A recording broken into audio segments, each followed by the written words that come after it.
வணக்கம் நேர்களே, இது ஷர்மிளா டாக்கீஸ். நான் உங்கள் டாக்டர் ஷர்மிளா. இன்னைக்கு நம்மளோட சிறப்பு விருந்தினரா இணைச்சிருக்கிறார் திமுக உடைய ஐடி விங்குடைய ஸ்டேட் டெபுட்டி செக்ரட்டரி திரு சேலம் தரணிதரன் அவர்கள். வணக்கம் தோழர். வணக்கம் மேடம். வணக்கம் சார். இப்போ நீயா நானா இஷ்யூ ஒரு பெரிய ஒரு பரபரப்பு அரசியல் களத்துல ஏற்படுத்தி இருக்கு அப்படிங்கறத நாம பாக்குறோம். நீயா நானா அப்படிங்கிறது விஜய் தொலைக்காட்சியில வரக்கூடிய ரொம்ப நாளா வரக்கூடிய ஒரு நிகழ்ச்சி. அதுல நீங்க பாத்தீங்கன்னா நிறைய சோசியல் இஷ்யூஸ், பொலிட்டிக்கல் இஷ்யூஸ், இப்ப சாதிய கட்டமைப்பு, நீட், இது போன்ற விஷயங்கள்லாம் அவங்க நிறைய டிஸ்கஸ் பண்ணிருக்கிறாங்க. பொதுவாகவே என்னன்னா ஒரு அரசியல் கருத்து அப்படிங்கறத தாண்டி பொதுமக்களிடையே இருக்கக்கூடிய அந்த காமன் மேனுடைய வியூ பாயிண்ட் மக்கள் முன்னால கொண்டு வந்து வைக்கக்கூடிய ஒரு நிகழ்ச்சியா தான் நீயா நானாவை நம்ம தொடர்ந்து பார்த்துக்கிட்டு இருக்கோம். இந்த பர்டிகுலர் இஷ்யூ, அதாவது மும்மொழி கொள்கை வர்சஸ் இருமொழி கொள்கையை சம்பந்தமாக ஒரு டிபேட் நடத்தப்பட்டதாகவும், அது ஷூட்டிங் மார்ச் 3ஆம் தேதி முடிஞ்சு மார்ச் 4ஆம் தேதி ப்ரோமோ வந்தது, 9ஆம் தேதி டெலிகாஸ்ட் ஆக போகுது அப்படிங்கிற ஒரு நிகழ்ச்சியை இன்னைக்கு ஒன்றிய அரசை சார்ந்தவர்கள் அழுத்தம் கொடுத்து அந்த டெலிகாஸ்ட் நிப்பாட்டி வச்சிருக்காங்க அப்படிங்கிற ஒரு செய்தி வருது. இது எந்த அளவுக்கு உண்மை? நீங்க போய் நிகழ்ச்சியில கலந்துகிட்டீங்க அப்படிங்கறத கேள்விப்பட்டோம். சோ அதுல இருந்து ஆரம்பிக்கலாம். ஏன் நிப்பாட்டி வச்சிருக்காங்க? என்ன அழுத்தம் கொடுக்கறாங்க? என்ன உலா நடந்தது நமக்கு தெரியாது. ஆனா ஒரு விஷயம் நம்ம முடிவா பார்க்க வேண்டியது என்னன்னா, நீயா நானா அப்படிங்கிற ஷோ ஒரு தமிழ்நாடு டெலிவிஷன் என்டர்டைன்மெண்ட் சேனல்லே அதிகமா பார்க்கப்படுற ஷோ. சரிங்களா? அவங்களுக்கு அதிகமான ரெவன்யூ கொடுக்குற ஷோவும் கூட விஜய் டிவிக்கு. அதே மாதிரி 3 லாங்குவேஜ் இஷ்யூ NEP தமிழ்நாட்டில் அதிகமாக மக்கள் பார்க்குறாங்க. ஒரு நியூஸ் சேனல் டிபேட் எடுத்தீங்கன்னா நார்மலாக ஒரு 10,000 to 20,000 தான் வியூவர்ஷிப் வர டிபேட் ஷோவில் கூட இந்த ஷோக்கு மட்டும் 1 lakh வந்தது. நான் இங்கிலீஷ் சேனல் தான் நிறையா போகிறேன். ஒரு நாளைக்கு 10 to 5 ஒரு 15 டிபேட் வரைக்கும் கொடுத்துருக்கேன். ஆனால் இங்கிலீஷ் சேனலில் கூட பார்த்தோன்னா 5,000 4,000 வியூ தான் வரும் ஒரு ஷோக்கு ஆன்லைனில். இப்படி அவங்க ஆனால் லாங்குவேஜ் பாலிசி மட்டுமே 1 lakh 2 lakhs போச்சு. ஸோ அப்படி இருக்கும்போது நீயா நானால அந்த விஷயம் எடுத்திருக்கும் போது கண்டிப்பாக வியூவர்ஷிப் வைஸில் அது எந்த பிரச்சனையுமே எனக்கு அதில் இருக்கிறதுக்கு ஒரு துளி சந்தேகம் கூட கிடையாது. ஏன்னா ஒரு ப்ரைவேட் சேனல் எதுக்கு ஆப்ரேட் பண்ணுறாங்கன்னா அட்வர்டைஸ்மெண்ட் காஸ் ப்ராஃபிட். ஸோ அது profitable show, profit hot topic அப்படிங்கும்போது ஸோ வியூவர்ஷிப்பை பொறுத்த வரைக்கும் எனக்கு சந்தேகமே இல்லை. ஸோ அவங்களுக்கு அட்வர்டைஸ்மெண்ட் ரெவன்யூ எனக்கு தெரிஞ்சு துளியளவு கூட சந்தேகம் இல்லாமல் அந்த ஷோக்கு எக்ஸ்ட்ரானரியாக நிறையா வந்திருக்கணும். ஸோ அப்படி இருக்கும்போது ஏன் ஸ்டாப் பண்ணியிருக்காங்கன்னா it has be only external pressure. ஏன்னா ஷூட்டிங் 3rd நடந்தது, நான் ஷூட்டிங்க்கு போயிருந்தேன். ஸோ எனக்கும் சொன்னது 9th வருவோம் அப்படின்னு தான் சொன்னாங்க. ஆனால் அதுக்கப்புறம் மற்ற டிபேட்ஸ் நான் பிஸியாக இருந்தனால நான் அது தான் வரலைன்னு கூட ஃபாலோ பண்ணல. சனிக்கிழமை விச் இஸ் 15th அப்போ நான் அது வரல. அப்படி ட்விட்டரில் பார்த்தா இன்னும் வரல போல, அது பிரச்சனை இருக்குது அப்படின்னு நினச்சேன். சண்டே என்னோட கோ பார்ட்டிசிபென்ட்ஸ் கொஞ்சம் பேர்கிட்ட பேசினேன். அந்த ஷோக்கு ஜட்ஜாக போயிருந்தேன், நாட் அது பார்ட்டிசிபென்ட், ஜட்ஜ். ஸோ அப்படி அந்த டைமில் நான் பார்த்தபோது தான் எனக்கு அவங்க கொஞ்சம் பேர் சொன்னாங்க, எங்களுக்கு இந்த மாதிரி தகவல் வந்தது சார், எங்களால் மேலே சொல்ல முடியாது, இந்த மாதிரி அவங்களுக்கு அழுத்தம் வந்திருக்கு போல, மேட்ரு பார்லிமெண்ட் டிஸ்கஸ் ஆகிட்டு இருக்கு அப்படின்னாங்க. நான் சொன்னேன், மேட்ரு பார்லிமெண்ட் டிஸ்கஸ்னா it's not subject, is not in the court, right? Parliament is a place where people's representative discuss. Here people are discussing. It's one and all the same, right? It's only augments like the parliamentary discourse. Okay. Because parliamentarians are nothing but people representative. So அப்படின்னா தெரியல sir, இதான் விஷயம் அப்படின்னாங்க. ஆனால் பாஜக என்ன பண்ணணும்னு நினைக்கிறாங்கிறது எனக்கு முடிச்சு போட்டா தெரியுது. ஏன்னா பாஜக இந்த நாட்டை ஒரு சர்வதிகார நாடா மாற்றணும் அப்படின்னு நினைக்கிறாங்க. உங்களுக்கு இதனால பெரிய கொள்கைலாம் எதுவும் கிடையாது, மற்றவங்க சொல்ற மாதிரி அந்த கொள்கையும் போயிடுச்சு. ஆனால் அந்த கொள்கையை எடுத்தா இவங்களுக்கு நாடை எடுத்து ஒரு கேபிட்டலிஸ்ட் கண்ட்ரி ஆக்கி அது கார்பரேட்டுகளுக்கு கொடுக்கறது சுலபமா இருக்கும். இதனால பாத்தீங்கன்னா ஒரு சர்வதிகார நாடுனா கேள்வி கேட்க தேவையில்லை.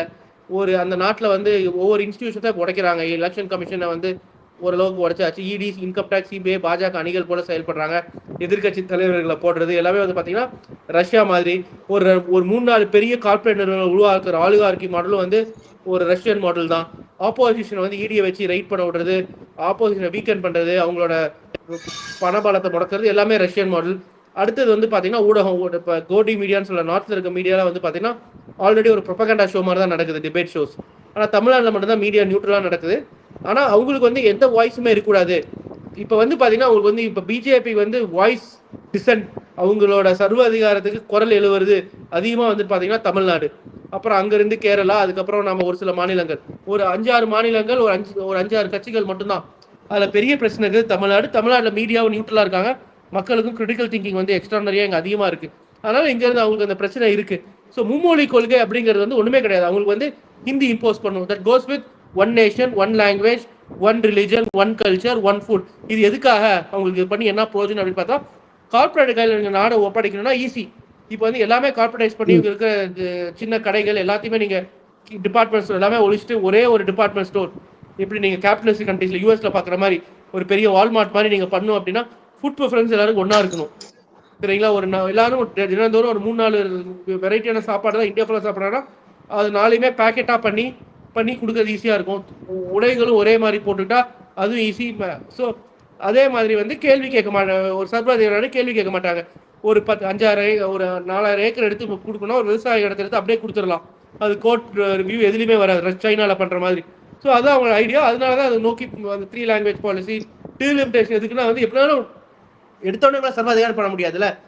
உங்களால் வந்து உங்களுக்கு ஒரு சில மாநிலங்களை ஹிப்னோடைஸ் பண்ணி கேள்வி கேட்காம வச்சிருக்கீங்க, அங்கே வந்து சீட் அதிகமாக்கலாம். அதனால அதை பாப்புலேஷன் பண்ணலாம் அப்படிங்கிற ஐடியா ஆல்ரெடி அது கான்ஸ்டியூஷனில் வழி வகுத்து கொடுத்துருக்கிறதுக்கு அதை நம்ம ஃப்ரீஸில் வச்சுருக்கோம். அந்த ஃப்ரீஸ் எடுத்துகிட்டு பண்ணலாம். இந்த மாதிரி யோசனைகளுக்கு வந்து இப்போ இந்த நியா நானாலேருந்து மாதிரி ஷோ வந்து ஒரு எக்ஸாம்பிள். எங்கேயுமே வந்து ஒரு நியூட்ரல் வாய்ஸ் இருக்கக்கூடாது, மக்களுக்கு ஒரு இருக்கக்கூடாது, நாம சொல்கிற ஒரு ப்ரொபகேண்டா தான் இருக்கணும். அங்கே உண்மை பேசப்பட்டுச்சு, அந்த உண்மையை வந்து மக்களுக்கு போகாமல் பண்ணணும். இது வந்து ஆர்எஸ்எஸ் சித்தாந்தம் சிந்தனைகளோட சரியா கரெக்டாக இருக்குது.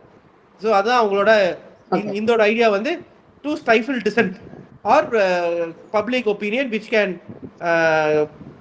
can attenuate people's critical thinking faculties. Okay. இப்போ பாஜகவை சார்ந்த அலிஷா அப்துல்லா வந்து இன்னைக்கு சமூக வலைதளங்கள் ஒரு பதிவு போட்டிருக்காங்க. அவங்க என்ன சொல்றாங்கன்னா, இது முழுக்க முழுக்க திமுகவுக்கு ஆதரவா ஒரு ஸ்கிரிப்டட் ஷோவா இவங்க நடத்துறாங்க அப்படிங்கிற செய்தி வந்தது. என்ன கூட விருந்தினரா கூப்பிட்டிருந்தாங்க, ஆனா நான் போகல அப்படிங்கிற ஒரு விஷயத்த வந்து அவங்க பதிவு பண்ணிருக்காங்க. நீங்க சிறப்பு விருந்தினரா போயிருந்தீங்க, அங்க வந்த மக்கள், அங்க பார்ட்டிசிபேட் பண்ணவங்க கட்சியை சார்ந்தவர்கள் மட்டும்தான் இருந்தாங்களா, இல்ல பொதுமக்கள் இருந்தாங்களா, என்ன விதமான வியூ பாயிண்ட்ஸ் வைக்கப்பட்டது, ஒரு நியூட்ரலா இருந்ததா விவாதம், இல்ல ஒரு பக்கம் ஸ்ட்ராங்கா இருந்ததுன்னு நீங்க ஃபீல் பண்றீங்களா? எது தரப்புல மும்மொழி கொள்கைக்கு ஆதரவா பேசினவங்க நல்ல வேலிடான கருத்துக்களை விவாதங்களை எடுத்து வச்சாங்களா? ஷோவுடைய போக்கு எப்படி இருந்தது? அந்த அம்மா பேர் என்ன சொன்னீங்க எனக்கு அவங்களுக்கு தெரியாது. ஸோ அதனால அந்த பேர்ல எனக்கு தெரிஞ்ச யாரையும் அங்கே பார்த்தப்ப எனக்கு ஞாபகம் இல்லை. ஆனா அங்க எனக்கு தெரிஞ்சு ஒரு பொலிட்டிக்கல் டிஸ்கஷன் நடக்கல. நானும் பொலிட்டிஷியனா போல. ஏன்னா நானும் 2 மொழி கொள்கை தமிழ் மற்றும் இங்கிலீஷ் தான் படித்தேன் 10வது வரைக்கும். 11வது 12வதும் நான் இந்த 2வது செகண்ட் லாங்குவேஜுமே எடுக்கல. அதுக்கப்புறம் நான் என்ட்ரன்ஸ் எக்ஸாம் எழுதுனால எனக்கு போபால் தான் வாய்ப்பு கிடைச்சது. ஆனால் அங்கே போய் நான் டியூஷன் எதுவுமே எடுக்கலாம். நான் ஹிந்தி 3 மாதம் கற்றுக்கிட்டேன். டியூஷன் எடுக்கல, யாரும் ட்ரைனிங் இல்லை. ஆனால் எனக்கு ஒரு வாரத்தை கூட ஹிந்தி தெரியாது. ஆனால் 3 மாதத்தில் கற்றுக்கிட்டேன். அதுக்கப்புறம் நான் அங்கே இருந்த போதே இன்ஜினியரிங் டிகிரி வச்சு ஆஸ்திரேலியா வேலை செஞ்சேன். அங்கே போனால் கொஞ்சம் எஃபர்ட் போட்டு ஜெர்மன் கற்றுக்கிட்டேன். அதுக்கப்புறம் ஒரு சில ஆண்டுகள் வச்சு ஃப்ரான்ஸ் போனால் அங்கே கொஞ்சம் ஃப்ரெஞ்சு கற்றுக்கிட்டேன். ஸோ அந்த மாதிரி எனக்கு 5 மொழிகள் தெரியும். நான் 2 மொழி தான் கற்றுக்கிட்டேன். அந்த அடிப்படையில் தான் என்னை கூப்பிட்டாங்க. ப்ளஸ் நானும் வந்து ஒரு வித்தியாசமான நாடுகள் இருந்திருக்கேன். இங்கிருந்து நம்ம ஆங்கிலம் பேசுகிற நாடுகள் தான் நிறைய பேர் போவாங்க, ஆஸ்திரேலியா, கனடா, யூஎஸ், இங்கிலாந்து. ஆனால் நான் வந்து மற்ற மொழிகள் பேசுகிற மாநிலம் இருந்தேன். அதே மாதிரி இங்கிருந்து நான் அப்பயே மத்திய பிரதேசத்தில் போய் படித்து ஹிந்தி கற்றுக்கிறதுனால அந்த ஆங்கிளில் தான் கூப்பிட்டாங்க. ஒரு லாங்குவேஜ் ட்ரைனிங் எக்ஸ்பீரியன்ஸ் இருக்குது, ப்ளஸ் 2 மொழி கொள்கையை படித்ததுனால. ஸோ அதில் தான் நான் எம்ஃபசைஸ் பண்ணேன். ஸோ லாங்குவேஜுங்கிறது வந்து எப்போ வேணாலும் கற்றுக்கலாம். ஒரு மேக்ஸ் மாதிரி வந்து நீங்கள் ஃபஸ்ட் ஸ்டாண்டர்ட் செகண்ட் ஸ்டாண்டர்டில் கூட்டல் சொல்லி தருவாங்க, 3வது 4வதுல வகுத்தல் சொல்லி தருவாங்க, 5th பேசிக் அல்ஜீப்ரா வரும், 8th வந்து ட்ரிக்னோமெட்ரி வந்து வரும், அப்புறம் 9th 10th வந்து அட்வான்ஸ்ட் ட்ரிக்னோமெட்ரி, அட்வான்ஸ் ஜாமெட்ரிலாம் வரும். அதுக்கப்புறம் 11th 12th கேல்குலஸ் அதெல்லாம் வரும். ஆனால் நீங்கள் வந்து இந்த 12 வருஷம் படிப்பை வந்து நீங்கள் படிக்காமல் போய் இன்ஜினியரிங் சேர்ந்து படிக்க முடியாது. நான் இன்ஜினியரிங் பெர்ஸ்பெக்டிவ் சொல்கிறேன். அது மாதிரி தான் எக்கனாமிக்ஸும் இல்லை, அந்த மாதிரி தான் வந்து மற்ற நிறையா சப்ஜெக்ட்ஸுமே. லாங்குவேஜுங்கிறது அப்படி கிடையாது. ஒரு லாங்குவேஜ் நீங்கள் நான் இன்னைக்கு எடுத்தா கூட நான் வந்து ஒரு பெர்ஷியன் படிக்கணும் அப்படின்னா நான் வந்து ஒரு 6 months படிச்சிடலாம், ஒரு 1 year படிச்சிடலாம், யார் வேணாலுமே. இங்கே வந்து பார்த்தீங்கன்னா ஸோ அதுக்கு ஏஜும் கிடையாது, அதுக்கு வந்து நீங்கள் பேசிக் ஃபவுண்டேஷன் தேவையில்லை. அதனால என்ன சொன்னா அதுக்கு பதிலாக கம்ப்யூட்டர் ப்ரோக்ராமிங் ஸ்டூடெண்ட்ஸ் ஃபோக்கஸ் பண்ணலாம். இப்போ ஆல்ரெடி வந்து பார்த்தீங்கன்னா இங்கிலீஷ்ங்கிறது வந்து நம்ம ஒரு மொழி வந்து ஒரு பேசுகிற இடத்துல ஒரு பேசுகிற நாட்டில் இருந்தோம்னா அது ஈஸி. நார்மல் பெடகாகியோட இப்போ நம்ம தமிழ் வந்து நம்ம ஸ்கூலுக்கே இப்போ அந்த காலத்தில் ஒரு 50-60 வருஷம் முன்னாடி நம்ம தாத்தா காலத்தில் அவங்க ஸ்கூலுக்குலாம் போயிருக்க மாட்டாங்க, ஒரு 1940கள் 50களில். ஆனால் அவங்க தமிழ் பேசுவாங்க, ஏன்னா பேசுகிற மொழி. ஸோ மொழி அப்படியே கற்றுக்க முடியும். அதுக்கப்புறம் நீங்கள் ரிட்டன் ஸ்கில்ஸ் கற்றுக்கலாம், அது ஒன்றும் பிரச்சனை இல்லை. ஸோ ஏன்னா நான் ஹிந்தி வந்து நான் எந்த ஃபார்முலேட்டருமே இப்போ கேட்டு தான் கற்றுக்கிட்டேன். ஆனால் என்னோட ஸ்கூலில் 80% மக்கள் தமிழ் எடுத்தாலும் 20% மக்கள் வந்து ஹிந்தி எடுத்திருந்தாங்க. ஆனால் அவங்களால வந்து இன்னைக்கு ஹிந்தி பேச முடியுமா, ஒரு வார்த்தை கூட பேச முடியாது. ஸோ அதான் வந்து ஒரு லாங்குவேஜ் பெடகாகியை பொறுத்த வரைக்கும் முக்கியமான விஷயம் வந்து. ஸோ அதனால தான் அமெரிக்கன் ஃபாரின் சர்வீஸ் ஆஃபீஸர் கூட அங்கே ஒரு லாங்குவேஜ் தான் படிக்கிறாங்க. யூஎஸ்ல 90% மக்கள் இங்கிலீஷ் மட்டும்தான்.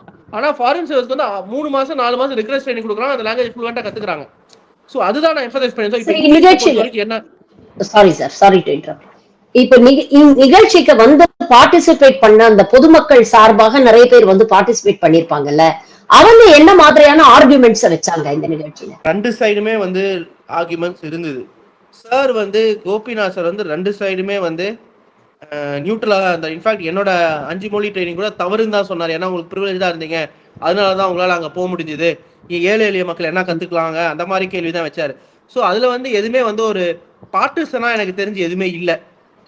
சரிங்களா? அப்படி என்னதான் பார்ட்டிசனா இருந்திருந்தாலும் மக்கள் கேட்கறாங்க, மக்கள் முடிவு பண்ணிக்கிறாங்கல்ல. இப்ப இங்கிலீஷ் சேனல் நான் டிபேட் போனேன், CNN ஏதோ ஒரு சேனல்ல. அங்க வந்து பாஜக சேர்த்துல 2 பேர் வந்தாங்க. BJP spokes person north India, BJP spokes person south India.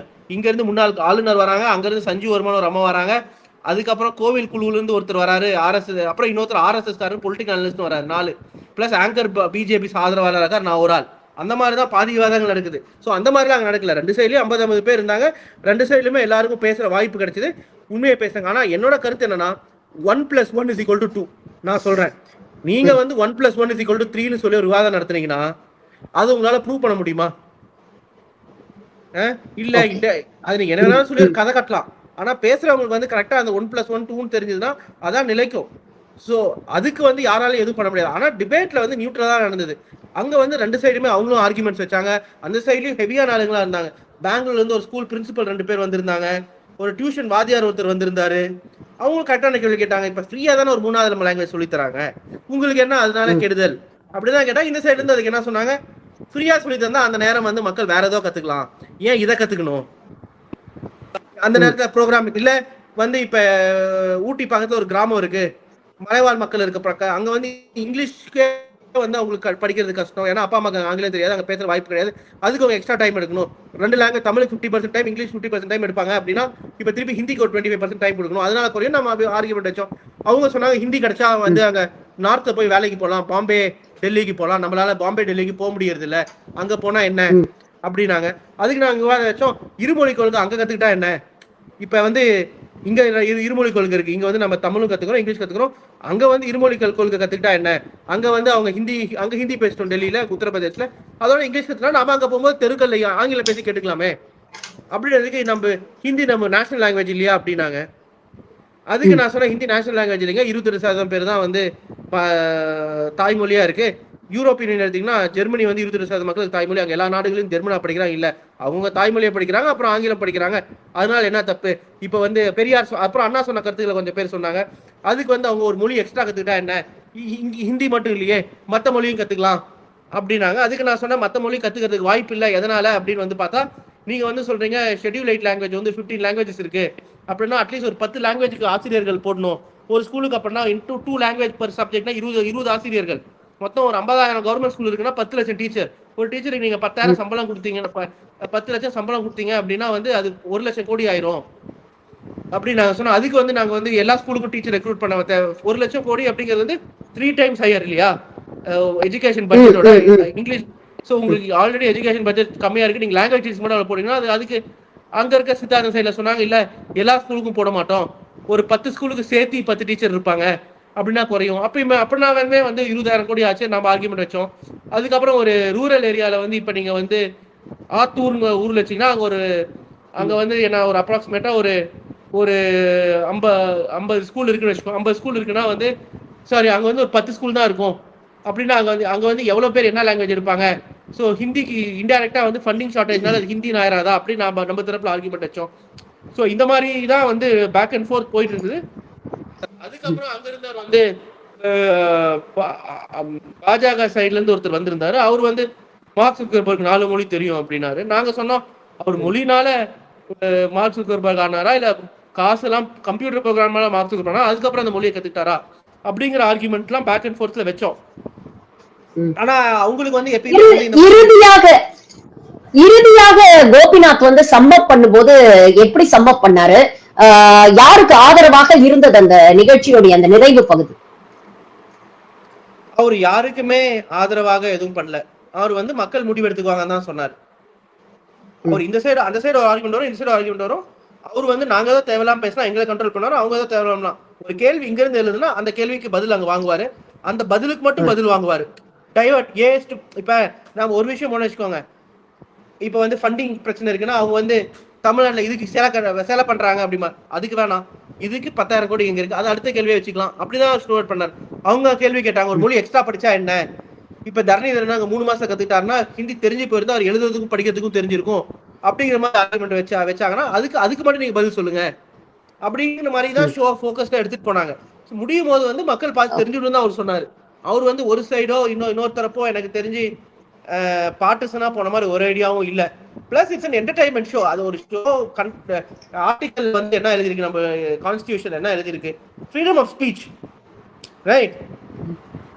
ஒரு ஒப்பீனியன் பீஸ் என்னன்னா எழுதலாமே. ஆர்எஸ்எஸ் இப்போ நீங்க சொல்ற மாதிரி இவ்வளவு நியூட்ரலா ஒரு ஷோ பண்ணிருக்காங்க. 2 தரப்போடைய வாதங்கள் பிரதிவாதங்கள் இதெல்லாம் பொறுமையா கேட்டிருக்கிறாங்க. இந்த பக்கம் வைக்கக்கூடிய கேள்விகளுக்கு அந்த பக்கம் பதில்களும், அதே மாதிரி எதிர்த்தரப்பு கேள்விகளுக்கு இந்த பக்கம் பதில்களையும் வாங்கியிருக்கிறாங்க. நிறைவுலயே மக்கள் முடிவு பண்ணிக்கிட்டோம் அப்படின்னு தான் நிகழ்ச்சியை நிறைவும் செஞ்சிருக்கிறாங்க. இவ்வளவு நடந்ததுக்கு அப்புறமும் இந்த நிகழ்ச்சி டெலிகாஸ்ட் ஆகக்கூடாது, இதை மக்கள் பார்க்க கூடாது அப்படிங்கிற அச்சம் பாஜகவுக்கு எங்க இருந்து வருது? they are basically very insecure people.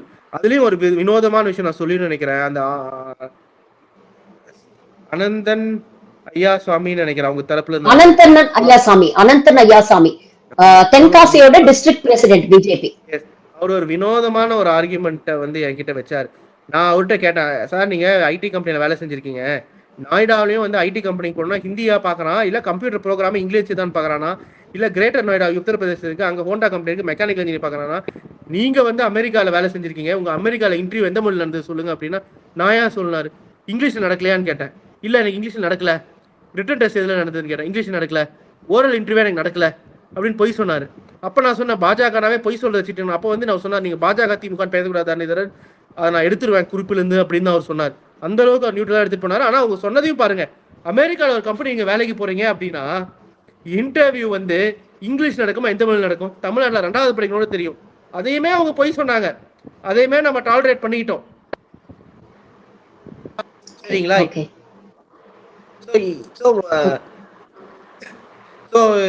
அவங்கள பொறுத்த வரைக்கும் ஆர்கியூமெண்ட்ஸ் இந்த சைடு இருந்து இந்த மாதிரி ஆர்கியூமெண்ட் நம்ம கேள்வி கேட்டதே அவங்களுக்கு பிடிக்கல. அவங்கள பொறுத்த வரைக்கும் 3 மொழி கொள்கைக்கு மட்டும் ஆதரவா பேசிட்டு போகணும் அப்படின்னு அவங்க நினைச்சாங்க. அப்புறம் அங்க ஒரு அப்பா பொண்ணு இருந்தாங்க. அப்பா இந்த தரப்பு இருந்தாரு 2 மொழி கொள்கை, பொண்ணு அந்த சைடு இருந்து ஹிந்தி படிக்கணும் வச்சு. அப்புறம் அவங்க அப்பாவே சொல்லிட்டாரு, என் பொண்ணு 12 வருஷம் ஹிந்தி படிச்சாங்க, நான் தான் போய் டியூஷன் விட்டு கூட்டு வந்தேன், அந்த பிராத்மிக் எக்ஸாம் எல்லா லெவலும் எழுதி முடிச்சிட்டா, ஆனாலும் ஹிந்தி பேச தெரியறது இல்ல, ஹிந்தி படிச்சு மெடிக்கல் டாக்டர் ஆக நினைச்சா ஆக முடியல அப்படின்னு ஒரு விவாதம் வந்தது. அதுக்கு நீங்க தனி குறிப்பை பேசுறீங்க அப்படின்னு அவங்க சைட்ல வச்சாங்க. அதுக்கு சார் என்ன சொல்றாரு, அவர் ஃபேக்டை பேசுறாங்க. அவர் அப்பா அந்த பொண்ணு வேணா மறுப்பு தெரிவிக்கிட்டோம். அந்த பொண்ணு வந்து இல்லை எங்க அப்பா தான் கூப்பிட்டு போனால் படிச்சா எனக்கு பேச தெரியாது, ஏன்னா எழுத மட்டும் தான் தெரியும் அப்படின்னு சொல்லிருச்சு. டாக்டர் ஆகணும்னு நினைச்சியாமா அப்படின்னு கேட்டாங்க. ஆமா ஆகணும்னு நினைச்சேன். ஏன் இதுக்கும் டாக்டருக்கு என்ன சம்பந்தம் கேட்டாங்க. அது அப்பாவோட ஆதரத்துல சொல்றாரு அப்படின்னு நம்ம சொன்னோம் அப்படின்னு இந்த சைட்ல இருந்து சொன்னோம். அவ்வளவுதான். இந்த மாதிரி விஷயங்கள் தான் நடந்தது. சோ அவங்கள பொறுத்த வரைக்கும் இந்த உண்மைகள் வெளில வருது, மக்கள் குரல் இந்த சைடு இருக்கு அப்படிங்கறது அவங்களுக்கு பிரச்சனை, வேற எந்த பிரச்சனையும் இல்ல. இதை வந்து நிறுத்துறது வந்து தவறு இல்லையா? அப்படின்னா வந்து நம்ம டெல்லி சேனல் எந்த இன்டர்வியூமே நடத்த விடக்கூடாது. எனக்கு அண்ணாமலை வந்து இந்த பாஜக பிரசிடென்டா பதவி ஏற்ற அந்த தருணத்துலதான் நீங்க பாத்தீங்கன்னா எல் முருகனை வந்து இணையமைச்சராக்குறாங்க ஐடி இண்டஸ்ட்ரிக்கு, என்டர்டெயின்மெண்ட் இண்டஸ்ட்ரிக்கு. சோ அந்த காலகட்டத்துல அண்ணாமலை ஒரு மேடையில பேசுனதுக்கு எனக்கு இன்னும் ஞாபகம் இருக்கு. நாம வந்த 6 மாசத்துக்குள்ள ஒட்டுமொத்த மீடியாவையும் நம்ம கண்ட்ரோல்ல கொண்டு வருவோம் அப்படிங்கிற ஒரு விஷயத்த சொன்னாரு. அவர் சொல்லி கிட்டத்தட்ட 3 வருஷம் ஆயிடுச்சு. ஆனா இன்னமும் இங்க இருக்கக்கூடிய மீடியாவை அவங்களால கண்ட்ரோல்ல கொண்டு வர முடியல. ஆனா அதற்கான தீவிர முயற்சி அவங்க எடுக்கிறாங்களோ அப்படிங்கிற ஒரு விஷயம் தான் எனக்கு தோணுது. கொஞ்ச நாள் முன்னால ஜீ தமிழ்ல கூட இதே மாதிரி ஒரு நிகழ்ச்சி, குழந்தைங்க வந்து பெரியார் சம்பந்தப்பட்ட ஒரு ஸ்கிட் ஒண்ணு போட்டாங்க. அதற்கும் பாஜக தரப்பில் கடுமையான எதிர்ப்பு வந்து அந்த நிகழ்ச்சியை வந்து ஏர்ல இருந்து எடுக்கணும் அப்படிங்கலாம் பிரச்சனைகள் பண்ணாங்க அப்படிங்கிறத பார்த்தோம். தொடர்ந்து ஃப்ரீடம் ஆஃப் ஸ்பீச் வந்து மோடி அரசாங்கத்தினால் ஒடுக்கப்படுகிறது அப்படிங்கிற ஒரு விமர்சனம் நாடு போராக இருந்தாலும் தமிழ்நாட்டுல அது எந்த அளவுக்கு இவங்களால முடியுதுன்னு நினைக்கிறீங்க? இல்ல இவங்களுடைய இந்த கண்ட்ரோல் மெக்கானிசம் தமிழ்நாட்டு ஊடகங்களையும் அஃபெக்ட் பண்ண ஆரம்பிச்சிருச்சுன்னு நினைக்கிறீங்களா? சரி, நான் வந்து என்னன்னா, நான் ஒரு உங்களோட பிகினிங்லேயே சொன்னேன், இவங்களை பொறுத்த வரைக்கும் நாடை சர்வாதிகார நாடா ஆக்கணும். அதுக்கு வந்து ஒரு சில டெம்ப்ளேட், குளோபல் டெம்ப்ளேட்ஸ் இருக்கு. நம்ம ஆல்ரெடி வரலாறுல பார்த்துருக்கோம். ஒரு சில நாடு சர்வாதிகார நாடா இருக்கு, ஒரு சில நாடு இப்போ சர்வாதிகார நாடா இருக்கு. ஆப்பிரிக்கால ஒரு சில நாடு இருக்கு, ஜெர்மனியும் ஒரு சில காலத்துல பாசிசம் தான் இருந்தது. டர்க்கி ஆச்சு. அங்க வந்து எக்க டெமல் குரான்னு சொல்லி how to lose a country in 7 steps from democracy to டிக்டேட்டர்ஷிப்னு ஒரு புக் எழுதியிருப்பாங்க. அதுல வந்து மக்களை ஹிப்னோடைஸ் பண்ணணும், அதுல ஹிஸ்டரியை எழுதி ரீரைட் பண்ணணும் நடக்குது. மீடியா வந்து ஒரு தரப்பு இன்ஃபர்மேஷன் தான் கொடுக்கணும், நடந்துட்டு இருக்கு. ஆனா அதை வந்து அவங்களால ஆட்சியில இருக்கிற மாநிலங்கள்ல சுலபமா பண்ண முடிஞ்சது. ஒரு வரலாறை மாத்தி மத்திய பிரதேஷ் அங்கெல்லாம் வந்து மாநிலத்தை பல வருஷமா ஆட்சியில் இருக்கிறதுனால, குஜராத்ல எல்லாம் 20 வருஷம் 25 வருஷமா அங்க அவங்க தான் ஆட்சியில் இருக்காங்க. 27 வருஷத்துல 25 வருஷமா மத்திய பிரதேசத்துல பாஜக ஆட்சியில் இருக்காங்க. பண்ண ஈஸியா பண்ண முடியுது. ஒன்றியத்தை ஆசை வச்சு நிறைய இடத்துல பண்ண ஆரம்பிச்சிட்டாங்க. ஏன்னா ஹிந்தி பெல்ட் ஃபுல்லாவே பாத்தீங்கன்னா ஹிந்தி பேசுற தொலைக்காட்சிகள் தான் இருக்கு, அது டெல்லியில தான் அதுக்கு ஆஃபீஸ். அதனால ஈஸியா அவங்களால பண்ண முடிஞ்சது. ரீஜனல் சேனல்ஸ்ல பண்ண முடியல, அது அவங்களுக்கு கஷ்டமா இருக்கிறது தமிழ்நாடு. இங்க மீடியா நியூட்ரலா இருக்கிறது தான் பிரச்சனை. அதை வந்து ஒரு இன்டைரக்டா தான் ஒரு டிக்டேட்டர் ஸ்மார்ட்டா இருந்தா பண்ணுவாங்க, நமக்கு எடுதல். ஆனா அண்ணாமலை மாதிரி இருக்குன்னா ஒரு அரசியல் அறவைக்காடுங்கிறவங்க வந்து அதை வந்து வெளிப்படையாவே சொல்லிட்டாங்க, மீடியா வந்து எங்க கண்ட்ரோல் கொண்டு வரணும். மீடியா வந்து இங்க தமிழ்நாட்டுல யாருக்கும் பயஸ்டா இல்ல, உண்மையை தான் கேட்கறோம். பொய் சொன்னா கேள்வி கேட்கறோம். பாஜக அப்படின்னு வந்து பார்த்தா யாரு பேசுறமே ஒரு கான்ஸ்டன்டா ஒரு விஷயம் என்னன்னா பொய்ய சொல்லியே சமாளிச்சிடலாம் அப்படிங்கிறது ஒரு விஷயம் மட்டும் கான்ஸ்டன்டா இருக்கு. தமிழ்நாட்டுல இருந்து எடுத்து சொல்லுவாங்க, லா அண்ட் ஆர்டர் பிரச்சனை, பெண்களுக்கு பாதுகாப்பு இல்ல, இந்த பொருளாதார வளர்ச்சி இல்ல, வேலைவாய்ப்பு. ஆனா டேட்டா எடுத்து பாத்தீங்கன்னா நிதி நிலைமை மோசமா இருக்கு, எல்லாத்தையுமே இம்ப்ரூவ் ஆயிருக்கு. நிதி நிலைமை இம்ப்ரூவ் ஆயிருக்கு, லா அண்ட் ஆர்டர் இம்ப்ரூவ் ஆயிருக்கு, எல்லாமே. ஆனா ஒரு அனெக்டோட்டை மட்டும் வச்சுக்கிட்டு ஒரு பொய்யை வச்சுட்டு அதே சொல்லுவாங்க. ஆனா நார்த் இந்தியன் மீடியா அதை என்கரேஜ் பண்ணுவாங்க. இங்க வந்து ஆங்கர் கேள்வி கேட்கறாங்க, சார் நேற்று தானே சார் நியூஸ் பேப்பர் ஆர்டிகல் வந்திருக்கு அப்படின்னு, என்சிஆர்பி உங்க டேட்டா தானே, அது வந்து நியூட்ரல் ஜேர்னலிசமா இல்ல திமுக ஆதரவா? அது வந்து நியூட்ரல் ஜேர்னலிசம். இப்ப நானுமே வந்து சொல்றேன், திமுக காலத்தில் பெண்கள் முன்னேற்றம் அடைந்திருக்காங்கன்னா எப்படி சார் சொல்றீங்கன்னு கேட்கலாம். நான் வந்து இந்த டேட்டா வச்சு தரவு வச்சு சொல்றேன். உடனே என்கிட்ட ஆங்கர் கேட்கறாரு, ஏசிஆர் டேட்டால தப்பா சொல்லியிருக்காரு. நான் சொல்றேன், ஏசிஆர் டேட்டால இந்த மெத்தடாலஜில தவறு இருக்கு. எப்படி எல்லாம் மாணவர்கள் தானே கல்லூரி அமைக்கிறாங்க, அந்த கல்லூரியில வந்து டாப் 33% காலேஜ் 100 ரேங்கிங்ல தமிழ்நாடு கல்லூரி தானே இருக்கு. ஸோ மாணவர்கள் சரியா இல்லைன்னா இந்த பள்ளியில படிச்ச மாணவர்கள் தான் அந்த கல்லூரிக்கு போறாங்க அப்படின்னு கேட்டுக்கிறாங்க. அப்புறம் எது தரப்புல நீங்க சொல்லுங்கிறாங்க. அவங்களுக்கு வந்து இது பிரச்சனை. அவங்களுக்கு வந்து எப்படி தமிழ்நாடு ஏசிஆர் ரிப்போர்ட்ல மோசமா பண்ணிருச்சு கரணில நீங்க பதில் சொல்லுங்க. நான் பதில் சொல்றது முன்னாடி கட் பண்ணிட்டு பாஜக நீங்க என்ன சொல்றீங்க, அவர் தப்பா சொல்றாங்க பொய் சொல்றாங்கன்னு பேசணும். ஒரு ப்ரொபகண்டா ஸ்ப்ரெட் பண்ணணும், அது பண்றது இல்ல. இப்ப வந்து இந்த ஷோ நியூட்ரலா நடந்திருக்கு. அவங்களுக்கு வந்து இப்ப நியூஸ் சேனல்லாம் வந்து பாத்தீங்கன்னா வியூவர்ஷிப் 1 லட்சம் தான், இது வந்து 1 கோடி வரைக்கும் போகுது. சோ அதனால இவங்களோட ஃபால்ஸ் ப்ரொபகண்டா வந்து மக்களுக்கு அதுக்கு போய் சேர்த்த முடியாது அப்படிங்கிறது தான். நாடை வந்து ஒரு சர்வாதிகார நாடு ஆக்குறதுக்கு இந்த மாதிரி நிகழ்ச்சிகள்லாம் ஒரு கெடுதலா இருக்கின்றது அப்படிங்கிறது தான் இவங்களுக்கு ஒரு எண்ணம். இப்ப இந்த பிரச்சனை இன்னைக்கு பாத்தீங்கன்னா விஸ்வரூபம் எடுத்துருச்சு. நார்த் இந்தியா பூரா இன்னைக்கு வந்து நம்மளுடைய முதலமைச்சரை பத்தி பேசுறாங்க. அதே மாதிரி இன்னொரு பக்கம் பாத்தீங்கன்னா பிடிஆர் போன்ற அமைச்சர்கள் தொடர்ந்து ஆங்கில ஊடகங்களுக்கு பேட்டி கொடுத்து சங்கி ப்ராபகண்டாவை டோட்டலா டெமாலிஷ் பண்ணிட்டாங்க அப்படிங்கறதையும் நம்மளால பார்க்க முடியுது. இதெல்லாம் இவங்களுக்கு ஒரு அச்சம் ஏற்படுத்தி இருக்கா? ஒரு பக்கம் கையெழுத்து இயக்கம் அப்படின்னு மும்மொழி கொள்கைக்கு ஆதரவா இவங்க செஞ்சாலும் ஒரு பக்கம் இவங்களுடைய வாதங்கள் செல்லுபடி ஆகல, மக்கள் கிட்ட கொண்டு போய் சேர்க்க முடியல அப்படிங்கிற ஒரு அச்சம் வந்து பாஜகவுக்கு ஏற்பட்டிருக்கு அப்படின்னு நினைக்கிறீங்களா? அச்சம் ஏற்பட்டுருச்சா அப்படின்னு கேட்டா உறுதியாக அச்சத்தில் தான் இருக்கிறார்கள். எதனாலனா பிஜேபியோட ப்ராஜெக்டே வந்து ஒரு டிக்ளைனிங் ப்ராஜெக்ட். எடுத்து பாத்துக்கோங்க, 2024ல நான் ஒரு 6 மாசம் 1 வருஷத்துக்கு முன்னாடி நாங்க வந்து 400 சீட்டு ஜெயிப்போம், 350 நாங்க. அப்புறம் ஒரு பெரிய கூட்டணி அமைச்சாங்க, வெறும் 240 சீட் தான் வர முடிஞ்சது. பாஜக ஓட்டு சதவீதம் பார்த்தா 32%, 33% தான். திமுக 47%, 50% வந்த மாதிரி அவங்க ஆட்சிக்கு வரல. இப்பயும் வந்து பாத்தீங்கன்னா அங்க மகாராஷ்டிராவில வந்து கொஞ்சம் பிரிச்சதுனால, அந்த கட்சிகளை பிரிச்சதுனால ஒரு 20 சீட் எக்ஸ்ட்ரா வந்திருக்கு. ஒரிசாவில வந்து ஒரு சோசியல் இன்ஜினியரிங் பண்ணனால ஒரு 20 சீட் வந்திருக்கு, 40 பிளஸ் ஆந்திர பிரதேஷ்ல ஒரு 20 வந்திருக்கு. ஆனா சந்திரபாபு நாயுடு எப்படி வேணாலும் போடலாம். அப்புறம் நிதிஷ்குமாரை மிரட்டி ஒரு 20 சீட் வந்திருக்கு. இது நீங்க எடுத்துக்கோங்க, நிதிஷ்குமார்ல அந்த 25 சீட் எடுத்துக்கோங்க, சந்திரபாபு நாயுடு ஒரு 20 சீட் எடுத்துக்கோங்க, 45. ஒரிசா வந்து 20 சீட் எடுத்துக்கோங்க, 60-70 சீட் போயிருந்ததுன்னா பாஜகவோட டோட்டல் நம்பர் 220 தான். சந்திரபாபு நாயுடுங்கிறவர் வந்து பாஜக கடுமையை எதிர்த்தவர். இப்ப அவருக்கு ஒரு சூழ்நிலை, அந்த மாநிலத்துக்கு காசு கொடுக்குறாங்க, அவருக்கு ஏதோ பர்சனலா பண்ணிருக்கலாம், அது நமக்கு தெரியாம சொல்லக்கூடாது. ஆனா அதெல்லாம் இல்ல அப்படின்னு எடுத்துக்கிட்டீங்கன்னா, நீங்க வந்து ஒரிசால அவங்களுக்கு 20 சீட்ஸும், பீகார்ல வந்து நிதிஷ்குமார் இந்த சைடு இருந்தாலும் 50 சீட் போச்சு, 240, 220 அங்க போயிருச்சு. நிதிஷ்குமாரோட 30 சீட்ஸ் இங்க போடுங்க. இந்தியா பிளாக்கு 250 இருந்தா 280. சந்திரபாபு நாயுடு இங்க வந்துட்டாரா 300. அப்புறம் அங்க இங்க ஒரு 310, இந்தியாவிலேயே 310, 320 இவங்களோட ஸ்ட்ராங்கா இருந்திருப்போம். ஸோ அதனால ஜஸ்ட் தான் ஜெயிச்சாங்க. ஒரு மித்தை வந்து ப்ரொபகண்டா மூலமா சேனல் இருக்கிறதுனால ஏதோ ஸ்ட்ராங்கா இருக்க மாதிரி காமிச்சிக்கிறாங்க. அந்த பயம், அதனாலதான் வந்து இவங்களுக்கு வந்து ஒரு பயம், இவங்களுக்கு வந்து திமுக. ஆனா இப்ப நம்ம இந்த இஷ்யூ இவ்வளவு ஸ்ட்ராங்கா எடுப்போம் எதிர்பார்க்கல. இந்த இஷ்யூல ஸ்ட்ராங்கா நம்ம எடுத்ததுனால இவ்வளவு உத்தரப்பிரதேஷ்ல குரல் எழுந்திருக்குல்ல மைத்திலிக்கு முக்கியத்துவம் கொடுக்கணும்னு. ஏன்னா ஒரு 20 ஹிந்திங்கிறது ஒரு 300 வருஷம் பழமையான மொழி தான். ஸோ அங்க உத்தரப்பிரதேஷ்லயுமே வந்து ஒரு 10-20 மொழிகள் இருந்தன. பீகார்லயும் அதான் உண்மை. ஸோ அந்த அவங்களாம் இப்ப கேள்வி கேட்கறாங்கல்ல மைத்திலிக்கு முக்கியத்துவம் கொடுக்கணும்னு. ஸோ அந்த பிரச்சனை அவங்களுக்கு பாஜக வருது. சவுத் ஃபுல்லா எலியனேட் வாய்ப்பு இருக்கு. வெஸ்ட் பெங்கால் எலியனேட் ஆகுது. மகாராஷ்டிரால லாங்குவேஜ் ஒரு இஷ்யூ. ஏன் குஜராத்ல வரலாம், ஏன் ராஜஸ்தான்ல வரலாம். ராஜஸ்தானுக்கு ரிலீஜியஸ் ஐடென்டிட்டி இருக்கு. ஏன் உத்தரப்பிரதேசில் ஆல்ரெடி குரல் எழுந்திருக்கு. அசாம்ல இந்த பிரச்சனை வரலாம், லாங்குவேஜ் வார். ஸோ அதனால வந்து இந்தியா அப்படிங்கிறது வந்து ஒரு கிரேட்டஸ்ட் எக்ஸ்பெரிமெண்ட் ஆன் ப்ளூரலிசம் இந்த வேர்ல்ட் ஹிஸ்டரி. நீங்க ஒரு வேர்ல்ட் ஹிஸ்டரி எடுத்துக்கோங்களேன். மன்னர் காலத்துக்கு போங்க, 200-2000 வருஷத்துக்கு முன்னாடி, 1000 வருஷத்துக்கு முன்னாடி. அதுக்கப்புறம் யூரோப் ஃபார்ம் ஆன டைம்ல பாருங்க, எங்கேயாச்சும் வந்து ஒரு 40 மொழிகள் 50 மொழிகள் ஒரு 10 லட்சம் மக்களுக்கு மேல பேசுற கலாச்சாரம், ஒரு வித்தியாசம். அப்புறம் அது 40 ஒரு 100 வித்தியாசமான கலாச்சாரம் எல்லாமே ஒரு நாடா வந்து ஒரு 50-60 காலத்துக்கு மேல இருந்திருக்கா, இது 5 வருஷமாச்சும் இருந்திருக்கான்னு பார்த்தா கிடையவே கிடையாது. ஒன்னு countries R religion R culture. இப்ப ஸ்பெயின்லாம் வந்து ஒரே நாடா 2 கட்டணோலியான்னு பிரிக்கணும்னு கேக்குறாங்க.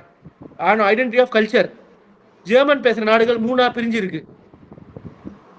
ஸோ லாங்குவேஜ்லயே வந்து கல்ச்சர் வச்சு பிரிக்கிறாங்க. ஆனா இங்க லாங்குவேஜும் வேற, கல்ச்சரும் வேற, சாப்பாடு உணவு பழக்க வழக்கங்கள் வேற, தோற்றங்கள் வேற.